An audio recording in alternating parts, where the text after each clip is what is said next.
કોઈનાથી ડરવું, પણ વન વિભાગ ઈ પોતે કોઈ દી સમજશે? આપણે ત્યાં 1400 કિલોમીટરનું રિઝર્વ ફોરેસ્ટ જે છે એમાં સરકારી સંખ્યા પ્રમાણે 900 થી 1100 જેટલા સિંહ છે. હવે એમાંના પણ 300 જંગલમાં છે, બાકી બધા તો બહાર રખડે છે. ચોટીલા ને અમરેલી ને અહીંયા જાફરાબાદ ને ઉના ને પાલીતાણા ને તુલસી, તમે વિચાર તો કરો. હવે બધે સિંહ, અને સિંહ ખાલી રખડે છે એટલું નહીં, એ ફાડી ખાય છે માણસોને. શું કામ? એનો પોતીકો જે નૈસર્ગિક ખોરાક હતો, જે એને જંગલમાં આપોઆપ મળી રહેતો હતો, પશુપાલકો, માલધારીઓ, નેહડા જેને કહેવાય નેસડાધારીઓ, એ નેસડામાં રહેનારા લોકો ને એને જે પશુ પાલકો હતા એનું એને મારણ આપોઆપ મળી જતું હતું સિંહને વર્ષોથી. બાકી જે હતા તે હરણા ઇત્યાદિ એ પણ ત્યાં જ વન્ય પ્રાણીઓ જ છે, પશુઓ જ છે, તો એને ત્યાં રાખવામાં આવતા એટલે એનો શિકાર આપોઆપ કરી લેતા, એનું ભોજન પણ મળી રહેતું, અને રાબડા જેવા સિંહ દેખાતા.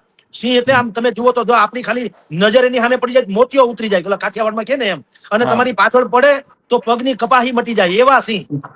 પણ એને બદલે હવે સર્કસ જેવા સિંહ થઈ ગયા. ત્યાં આખા જંગલ ખાતું શાસનનું જે છે રિઝર્વ ફોરેસ્ટ, એમાં તમે જુઓ જેટલા રિસોર્ટ્સ ને હોટેલો ને ધાબા ને આ બધું એટલું મોટે પાયે થઈ ગયું. હવે તો સરકાર જાગી છે. મયુરભાઈ, તમારી જાણ ખાતર, સરકાર જાગી ઈ પેલા આપણે તમારી જ ચેનલમાં આ ચર્ચા કરી હતી આંકડા સાથે, અને મેં ત્યારે એમ કીધું હતું કે જ્યાં સુધી અંદર જે કેટલીક ગેરકાનૂની હોટેલ્સ, રેસ્ટોરાં, ધાબા, પછી આ બધી રિસોર્ટ્સ, એ બધા જ્યાં સુધી દૂર કરવામાં નહીં આવે ત્યાં સુધી સિંહનું જતન થશે નહીં, અને માણસની આ સમસ્યા જે ફાડી ખાવાની જે છે એ સમસ્યા કોઈ દૂર નહીં થાય. હવે તંત્ર જાગ્યું છે.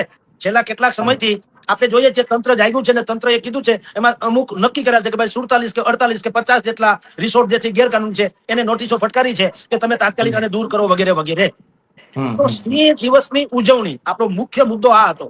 સિંહ દિવસની ઉજવણી આ મોરા પહેરીને નહીં. કારણ શું છે, હવે અમસ્થી પણ સિંહના જતન માટે સરકારી તંત્ર કેવળ મોહરું જ છે, એનો ચહેરો તો જુદો છે. એટલે હવે મોરા પહેરાવાની જરૂર નથી, તમારું મોહરું અને ચહેરો અલગથી સમાજને ખબર પડી ગઈ. મૂળે વાત એવી છે કે જે રીતે વન તારા, રિલાયન્સ ઇન્ડસ્ટ્રીઝે જામનગરમાં વન તારા બનાવ્યું અને પ્રાણીઓ માટે જે રીતનું જતન કરી રહ્યા છે એવું વન વિભાગે કરવું જોઈએ, તો સિંહ ટકે અને આપણું ગૌરવ જળવાઈ રહે. આપણી ઉપર ભય કે ઓથાર એવું ન થાય. અત્યારે તો શું છે, બધાને એમ છે કે ભગવાન બચાવે, સિંહ ક્યારે ફાડી ખાય ખબર નહીં. તમે ને હું સોશિયલ મીડિયામાં બધા વિડીયો જોઈ રહ્યા છીએ, ચારેકોર સિંહ આટા મારતા હોય ગામમાં બધે ઠેકાણે. તમે કલ્પના તો કરો શું હાલત થતી હશે. એટલે સિંહ દિવસની આ જે ઉજવણી જે અત્યારે છે, DCF જે છે અત્યારે અગ્નેશ્વર વ્યાસ કરીને, અગ્નેશ કુમાર વ્યાસ, એના નેતૃત્વ હેઠળ આ બધું થાય છે. પણ હું તો કહું, તમારી આ ચેનલ થકી જો યજ્ઞેશ કુમાર વ્યાસજી આ સાંભળશે તો એને આપણે એટલી સલાહ દેવાની કે તમે એક કામ કરો, શાસનનું, ખાસ કરીને તો શાસનનું, આખા ગુજરાતનો વન વિભાગ તો જવા દો, પણ શાસનના જે રિઝર્વ ફોરેસ્ટ ડિપાર્ટમેન્ટ છે એની એક ટૂર તમે વન તારાની ગોઠવો. સિંહ દિવસની ઉજવણી એમ થશે, વન તારાની એક વખત એની તમે ત્યાં ટૂર ગોઠવો અને પ્રાણીઓની ને પશુઓનું કઈ રીતે ત્યાં જતન કરવામાં આવે છે એ તમે એને બતાવો. અને બતાવ્યા પછી એના જે માપદંડ, માનકદંડ છે, માનદંડ એટલે શું, એની જેટલી પણ જરૂરિયાત છે તે ફોલો કરવા જેવા નિર્ણયો એ સરકારને લખીને મોકલાવો કે શું ખૂટે છે.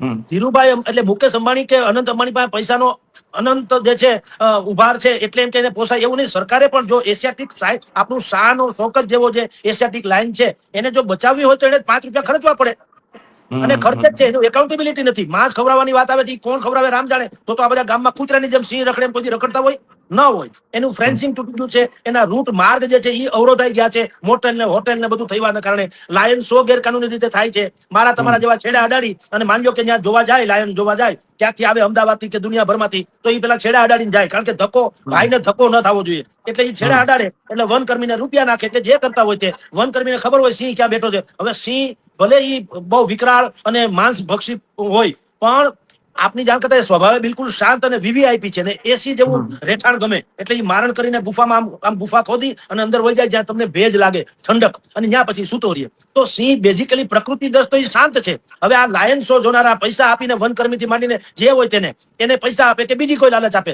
એટલે આ લોકો ત્યાં જાય અને ઓલો હૂતો હોય એને પૂછડા મળીને ઉઠાડવાનું બાકી રાખે. ટૂંકમાં એને બહાર આવવું પડે સિંહને. એટલે સિંહ થઈ ગયા કૂતરા જેવા. હવે એને તો રોજનું થયું ને, વીઆઈપી ની તો કઈ તાણ નથી, રોજનું થયું. એટલે બધા આવે ને સિંહ થઈ ગયા. પછી એને ખબર પડી કે આ જમાત આપણને છોડે એમ નથી, એટલે એ કયાગરા થઈ ગયા. તમે જુઓ એક વિડીયો આવ્યો તો મયુરભાઈ, કે એક ભાઈ ખુરશી ઉપર બેઠો છે, હાથમાં કુકડો લઈને, કુકડો કુકડાના પગ પકડીને પાંખ પકડીને બેઠો હોય, સિંહ આવે આમ આમ આમ ખાવાની કોશિશ કરે, ઓલો કુકડો પાછો લઈ લે, સિંહ પાછો ડગલા ભરે, વળી પાછો આવે, આવી રમત કરે. ખાટલે બેઠા બેઠા કોણ જુએ? તથાકથિત વીવીઆઈપી વો. હવે આવી સ્થિતિમાં તમે મોરા પહેરીને જાગૃતિ ને પૂછડું ને ઠીકણું ને કરો, ક્યાંથી? સિંહ થોડા ભણેલા છે, એટલે તમે અવળે માર્ગે છો. એટલે સિંહની ઉજવણી આ રીતે 10મી તારીખે કરવાના છે. મારી દ્રષ્ટિએ આ ખર્ચો કરવા કરતા ઈ જે ખર્ચો તમે જો આરટીઆઈ કરીને માંગો કે સિંહ દિવસની ઉજવણીમાં છેલ્લા 5 વર્ષમાં કેટલો ખર્ચો થયો, હું ને તમે મોંમાં આંગળા નાખી જાય એટલો ઈ આવશે. કેમ? અહીંયા જો કાજુ કતરી કાંડ રાજકોટમાં થયું, ડિમોલિશન થયું, કાજુ કતરી કાંડ, હવે એમાં લાખો રૂપિયાની કાજુ કતરી ખવાઈ ગઈ, બોલો, એવા બિલ ઉધરાઈ ગયા. એવી રીતે આ સિંહ દર્શનમાં મોરા બોરા બધા છે, આ ધુંબા પાર્ટી હોય. છગન મગનભાઈ ને કહી દે 500 મોરાના પૈસા તમે આપો, 500 મોરાના પૈસા તમે આપો, અને સરકારમાં બિલ મૂકી દે, અમે મોરા છપાવ્યા, આટલા રૂપિયા આપો, હંગાઈ કાતરી ખાવાના. સમજી લો, આમ કઈ સિંહ બચે નહીં. એમ સિંહ નું જાગૃતિની જે વાત છે કે આપણું ગૌરવ છે, એમ કઈ જળવાય નહીં. એટલે આ ઉજવણી શબ્દ જ મારી દ્રષ્ટિએ તો ઉજવણી ક્યારે હોય? જ્યારે તમારી પાસે બિલકુલ ગૌરવ લેવા જેવી બાબત હોય તો ઉજવણી હોય. હવે અત્યારે તમે મોઢું બતાવવા જેવા તો રહ્યા નથી. તમારે ઠેર ઠેર સિંહના હુમલા થઈ રહ્યા છે, માણસો ગભરાઈ રહ્યા છે, સિંહ થઈ ગયા સર્કસના સિંહ જેવા. હવે એને મારણ કરવાની ક્ષમતા પણ એની ઘટી ગઈ. હવે એવા સિંહ બહુ ઓછા બચ્યા છે મયુરભાઈ, જે હરણાની પાછળ ચિત્તાની ઝડપે દોડી અને શિકાર કરે. હવે એવું નથી.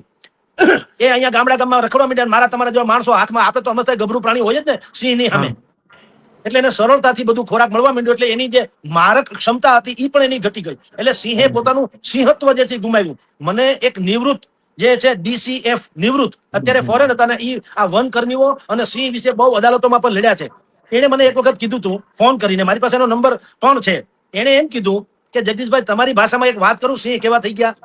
મેં કીધું મારી ભાષામાં શું વાત કરો? એ કે તમારી જ ભાષામાં કહો. અત્યારે સિંહ છે ને ઈ પણ હરામ ખાયા થઈ ગયા. મેં કીધું કઈ રીતે? ઈ કે બસ આવી રીતે મારણ ક્ષમતા ગુમાવી દીધી. કારણ કે લાયન શો કરનારા, ગેરકાનૂની રીતે લાયન શો કરનારા એવી બધી વ્યવસ્થા કરી, કુકડા બુકડા ટાંગે દીધા, માંસના લોચા ટીંગાડી રાખે, ઓલા થઈ ગયા. ભૂખ કોને કે?